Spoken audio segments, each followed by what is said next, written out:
What's up, guys? We all have a dream. We all have the same dream. We have a dream of feeling loved. But not only to feel loved, but we also have a dream of feeling worthy and deserving of that love. In today's video, we're actually going to be talking about feeling worthy versus feeling shame.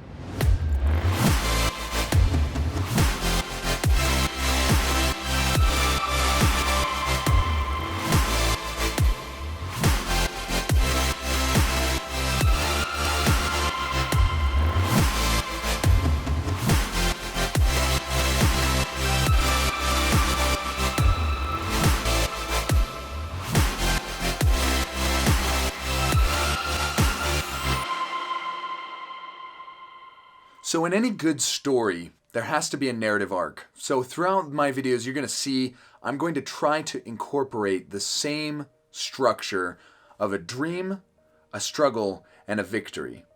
I think any good story, whether that's somebody's life or just a story on paper, there has to be a narrative arc where somebody has to want something and they have to overcome challenges to get it. I think it's built into our system to really crave good stories like that.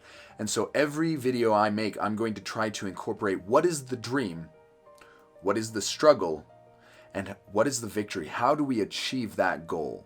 So today's video is going to be some of the top reasons we might feel shame and how to overcome them so that we can feel worthy and deserving of love. Reason number one, perfectionism. Now, to be completely transparent, I struggle with perfectionism. I personally am a perfectionist who strives for perfection in literally everything that I do. And there's nothing wrong with wanting to better yourself. There's nothing wrong with setting high standards and high goals and striving and working hard to achieve those goals. The problem lies within the false belief that if I do not achieve perfection, that I am not good enough, that I cannot accept myself if there's still room for improvement. Unless I did everything perfectly, flawlessly, then I am unworthy of love. And here's the truth of the matter. If you are unworthy of feeling loved because you are imperfect or the things around you are flawed, then you will never feel loved because we are all flawed beings. We all live in an imperfect world. And that's just the truth. And that's okay. You need to remember that you are designed to continually improve and grow. Moving forward is one of the greatest things that bring us joy in this life. The problem with perfectionism is that it gives you this unhealthy need to live in a place and in a state where there is no more room for improvement. And that place does not exist. So if you're a perfectionist, like I have been, then you're never satisfied. You're always disappointed with your own performance, even when you're doing something really, really well. We need to accept that where we are at is okay. And you, and myself, and everybody else, we all have room for improvement all the time. Like I said, it's really good to set good goals. It's really good to strive for more. We don't want to stay complacent. We don't want to settle. We don't want to stay in one place for too long. Because there is room for improvement. We just can't beat ourselves up if we're not there. If you're a perfectionist, relax. Give yourself permission to enjoy the journey. Give yourself permission to enjoy the road. It's a fun trip that we're on. It's full of struggles, full of trials, but it's very rewarding because that's how we learn and grow. The second thing that might cause us to feel shame is the belief that we have made too many mistakes to be worthy of love. You see, we have a tendency to let our biggest mistakes define us. We think that the lowest points in our life show the deepest truth about who we are. Low points are just a deviation from the best that is within us, our true divine nature. Really, our mistakes are meant to refine us, not define us. And you've probably heard the phrase that a failure is only a failure if you let it stop you. Failures are meant to be learned from. Without sugarcoating our poor choices, we need to realize that every negative experience, every failure, is just an opportunity for us to learn and to grow. An opportunity to gain wisdom and move forward. For some reason, our minds work in kind of a funny way, in the sense that they have a hard time recognizing our strengths. We could do a million things right. We could do a million things really, really well.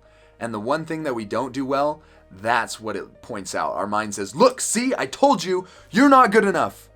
Right? It kind of jumps down our throat. Our mind has kind of a hard time forgetting our mistakes. They tend to linger with us and drag us down.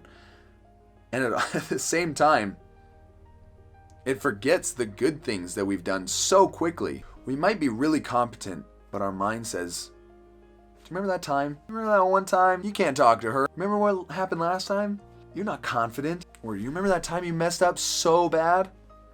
Do you remember that? A wise man once told me the story of a little boy who cheated on his spelling test. The child thought he had figured out a way that he could cheat on his spelling test and get 100%. But he got caught. And not only that, but the teacher kind of pointed it out in front of the entire class. And the boy felt humiliated and embarrassed, and he put his head down on his desk and he cried. There are a number of directions that the boy's life could go from this point forward, either a positive or a negative. And as the boy walked home, something inside of him welled up, and he resolved, never again! I will never cheat! Ever again. I will never again be dishonest. And from that time forward, he could always be counted as an honest person. And later in life, no one would consider him dishonest. So because of his mistake, he learned a priceless lesson. He learned from the experience of being dishonest to be a more honest person than ever before.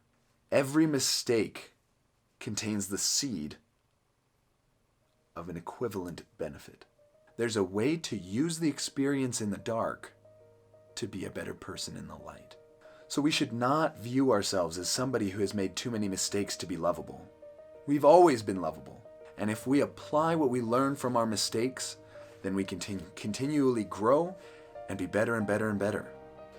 Sometimes it's hard to trust ourselves. It's hard to trust ourselves because of the mistakes that we've made in the past. It is so essential that we forgive ourselves for those past mistakes and move forward. Stop condemning yourself. We, of course, need to accept the consequences of our mistakes, of our actions, and deal with the consequences in the best possible way. And then move forward with hope for a better future. Guys, make sure you check out part 2 of this video. There's just so much to say and not enough time to say it. I'm going to sum up with the dream, the struggle, and the victory. The dream is to feel loved. Not only to be loved, we know we're loved. You know you are, but also to feel loved, to feel worthy and deserving of that love. That's the dream. That's the goal. The struggle is having to fight perfectionism, having to fight the feeling that you're not good enough unless everything is exactly perfect, and remembering that all of us make mistakes. The victory is learning to love and accept ourselves, flaws and all, even when we're not perfect, and also learning to love and accept others, even when they're not perfect. The victory is when we learn from our mistakes rather than letting them drag us down. You are worthy of love.